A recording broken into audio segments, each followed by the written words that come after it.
Ready ಆಗಿದೆ ಗೋಡಂಬಿ rice. ಈಸಿಯಾಗಿ 5 ನಿಮಿಷದಲ್ಲಿ ಮಾಡ್ಕೋಬಹುದು. ಟೇಸ್ಟು ಸೂಪರ್ ಆಗಿರ್ತೈತಿ.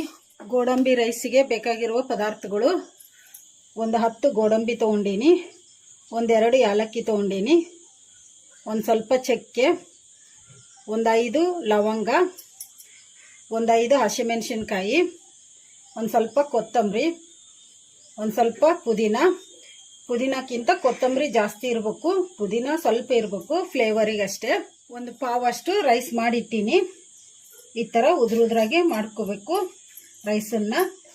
ಒಗ್ಗರಣೆಗೆ ಸೋಂಪು 1 ಸ್ಪೂನಷ್ಟು, ಒಂದು ಯಾಲಕ್ಕಿ, ಒಂದು ಸ್ವಲ್ಪ ಕರಿಬೇವನ್ನ ಕ್ಲೀನಾಗಿ ತೊಳೆದಿಟ್ಟಿನಿ, ಒಂದು 5 ಲವಂಗ, ಒಂದೆರಡು ಪೀಸಷ್ಟು ಚಕ್ಕೆ, ಪಲಾವ್ ಎಲೆ, ಚಕ್ರ ಮೊಗ್ಗು, ಮರಾಠಿ ಮೊಗ್ಗು, ಜಾಪತ್ರಿ, ಉಳ್ಳಾಗಡ್ಡಿ. ನಾನು ಮೀಡಿಯಮ್ ಸೈಜ್ ಉಳ್ಳಾಗಡ್ಡಿ ತೊಗೊಂಡು ಸಿಪ್ಪೆ ತೆಗೆದು ಕ್ಲೀನಾಗಿ ತೊಳೆದು ಈ ಥರ ಉದ್ದುದ್ದ ಕಟ್ ಮಾಡಿಟ್ಟೀನಿ. 1 ಸ್ಪೂನಷ್ಟು ಅಲ್ಲ ಬೆಳ್ಳುಳ್ಳಿ ಪೇಸ್ಟ್, ಉಪ್ಪು, ಒಗ್ಗರಣೆಗೆ ಎಣ್ಣೆ.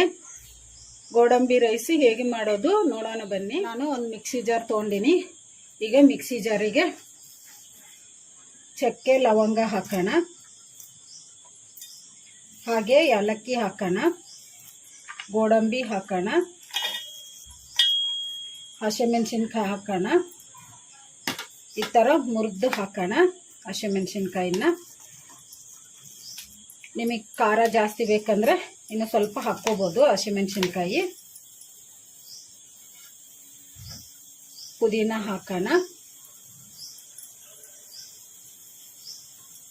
ಕೊತ್ತಂಬರಿ ಹಾಕೋಣ,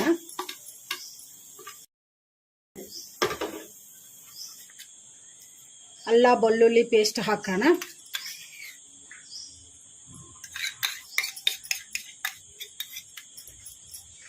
ಒಂದು ಸ್ವಲ್ಪ ನೀರು ಹಾಕಿ ಮಿಕ್ಸಿ ಮಾಡ್ಕೊಂಬಿಡೋಣ.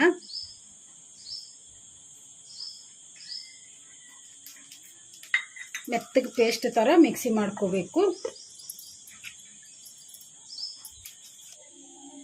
ಈಗ ಮಿಕ್ಸಿ ಮಾಡ್ಕೊಂಡಿವಲ್ಲ, ಈಗ ಮಿಕ್ಸಿ ಜಾರ್ ಮುಚ್ಚಳ ತೆಗೆದು ನೋಡೋಣ. ಈ ಥರ ಮೆತ್ತಗೆ ಪೇಸ್ಟ್ ಥರ ಮಾಡ್ಕೋಬೇಕು.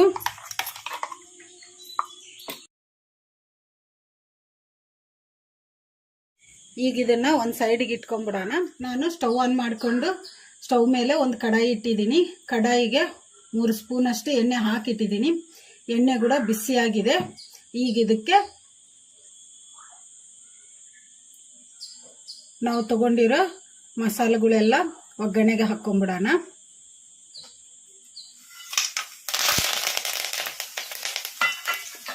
ಕಲಿಸ್ಕೊಂಡ್ಬಿಡೋಣ.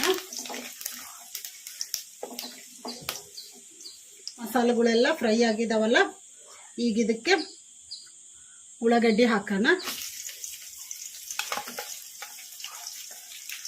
ಕಲಿಸ್ಕೊಂಡ್ಬಿಡೋಣ. ಉಳ್ಳಾಗಡ್ಡಿ ಲೈಟ್ ಗೋಲ್ಡನ್ ಬ್ರೌನ್ ಕಲರ್ ಬರೋವರೆಗೂ ಫ್ರೈ ಮಾಡ್ಕೊಂಡ್ಬಿಡೋಣ. ಈ ಥರ ಕಲಿಸ್ಕೊಂತ ಫ್ಲೇಮು ಮೀಡಿಯಂ ಫ್ಲೇಮಲ್ಲಿಟ್ಟು ಫ್ರೈ ಮಾಡ್ಕೋಬೇಕು. ಉಳ್ಳಾಗಡ್ಡಿ ಫ್ರೈ ಆಗಿದಾವಲ್ಲ, ಲೈಟ್ ಬ್ರೌನ್ ಕಲರ್ ಬಂದಿದ್ದಾವೆ. ಈಗ ಇದಕ್ಕೆ ನಾವು ಮಿಕ್ಸಿ ಮಾಡಿಟ್ಟಿದ್ವಲ್ಲ ಮಸಾಲ, ಗೋಡಂಬಿ ಮಸಾಲ, ಈಗ ಇದನ್ನು ಒಗ್ಗರಣೆಗೆ ಹಾಕ್ಕೊಂಡ್ಬಿಡೋಣ.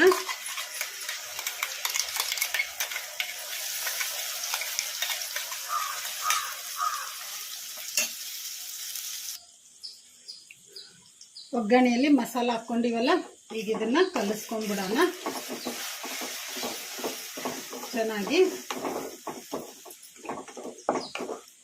ಮಸಾಲ ಹಸಿ ವಾಸನೆ ಹೋಗೋವರೆಗೂ ಫ್ರೈ ಮಾಡ್ಕೊಂಡ್ಬಿಡೋಣ ಮೀಡಿಯಂ ಫ್ಲೇಮಲ್ಲಿ. ಈ ಥರ ಕಲಿಸ್ಕೊಂತ ಈಗ ಮಸಾಲೆ ಹಸಿ ವಾಸನೆ ಹೋಗಿದೆ. ಈಗ ಇದಕ್ಕೆ ಒಂದು ಸ್ವಲ್ಪ ಕಟ್ ಮಾಡಿಟ್ಟಿರೋ ಪುದೀನ ಹಾಕೋಣ, ಒಂದು ಸ್ವಲ್ಪ ಕಟ್ ಮಾಡಿಟ್ಟಿರೋ ಕೊತ್ತಂಬರಿ ಹಾಕೋಣ,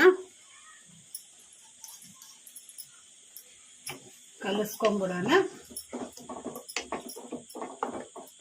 ಕಲಿಸ್ಕೊಂಡ್ಬಿಟ್ಟಿವಲ್ಲ, ಈಗ ಇದಕ್ಕೆ ರುಚಿಗೆ ಎಷ್ಟು ಬೇಕೋ ಅಷ್ಟು ಉಪ್ಪು ಹಾಕೋಣ.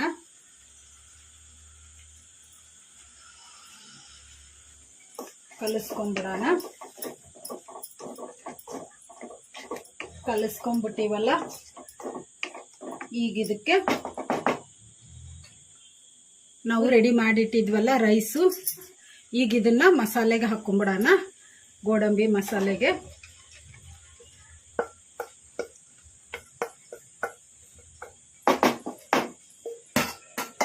ಕಲಿಸ್ಕೊಂಡ್ಬಿಡೋಣ.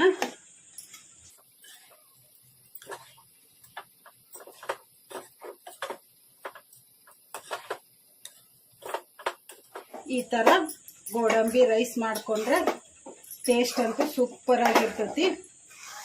ನೀವು ಅರ್ಜೆಂಟಿಗೆ ಬೆಳಿಗ್ಗೆ ಸ್ಕೂಲಿಗೆ ಹೋಗೋ ಮಕ್ಕಳು ಇರ್ತಾರೆ, ಮತ್ತು ಆಫೀಸಿಗೆ ಹೋಗೋರು ಇರ್ತಾರಲ್ಲ, ಅವರಿಗೆ ಈ ಥರ ಲಂಚ್ ಬಾಕ್ಸು ಮಾಡಿಕೊಂಡ್ರೆ ಈಸಿಯಾಗಿ 5 ನಿಮಿಷದಲ್ಲಿ ಮಾಡ್ಕೋಬೋದು. ಟೇಸ್ಟು ಸೂಪರ್ ಆಗಿರ್ತೈತಿ. ಯಾರಾದರೂ ಮನೆಗೆ ಗೆಸ್ಟ್ ಬರ್ತಾರಲ್ಲ ಅಂಥ ಟೈಮಲ್ಲಿ ಅರ್ಜೆಂಟಾಗಿ ಏನು ರೈಸ್ ಮಾಡ್ಬೇಕಪ್ಪ ಅನಿಸ್ತೈತಲ್ಲ, ಆವಾಗ ಈ ಥರ ಮಾಡಿಟ್ರೆ ಅವರು ಕೂಡ ಕೇಳ್ತಾರೆ ಯಾವ ಹೋಟ್ಲಿಂದ ತಂದಿರಿ ಅಂತ. ಅಷ್ಟು ಟೇಸ್ಟ್ ಆಗಿರ್ತೈತಿ. ನೀವು ಟ್ರೈ ಮಾಡಿ. ಚೆನ್ನಾಗಿ ಕಲಿಸ್ಕೊಂಡಿವಲ್ಲ, ರೆಡಿ ಆಗಿದೆ ಗೋಡಂಬಿ ರೈಸ್. ಸ್ಟವ್ ಆಫ್ ಮಾಡಿಕೊಂಡು ಸರ್ವ್ ಮಾಡ್ಕೊಂಬಿಡೋಣ.